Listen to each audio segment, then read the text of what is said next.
មនុស្សយើងមកមែនទែននៅពេលដែលយកឈ្នះបញ្ហាបានមិនមែនគ្រាន់តែប្រឡូកជាមួយនឹងបញ្ហានោះទេអ្នកខ្លះគាត់អួតថាគាត់លំបាកឆ្អែតហើយគាត់វេទនាឆ្អែតហើយ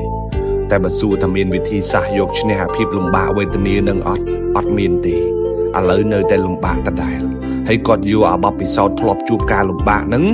យកមកពើងទ្រូងមើលងាយគេអត់ឲ្យតម្លៃគេក៏មានដែរដែលហេតុផលថាគាត់ដើរមុនគាត់មានបបពិសោធន៍ច្រើនគាត់ធ្វើការមុនយើងអីចឹងដែរអ្នកខ្លះគាត់ចូលចិត្តយកអាបបពិសោធន៍អាប្រវត្តិការងាររបស់គាត់នឹងមកសង្កត់សង្កិនទៅលើគេមែនទេ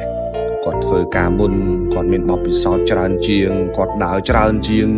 គាត់អត់ស្ដាប់គំនិតអ្នកដទៃទេអាបបពិសោធន៍នឹងវាមិនខុសទេតែសំខាន់អាបបពិសោធន៍នឹងវាមានលទ្ធផលដែរអត់អនុវត្តចេញដែរឬអត់អ្នកខ្លះសម្បូរបបពិសោធន៍ប៉ុន្តែអាបបពិសោធន៍នឹងវារ៉ាំរ៉ៃទៅដោយបញ្ហារាប់សិបឆ្នាំកុំចេះតែយកអាបបពិសោធន៍នឹងទៅសង្កត់សង្កិនគេពេកពេលខ្លះអ្នកខ្លះមានបបពិសោធន៍តែបបពិសោធន៍តែជួបជាមួយនឹងបញ្ហានឹងដោះបញ្ហាអត់ដែលបានទេ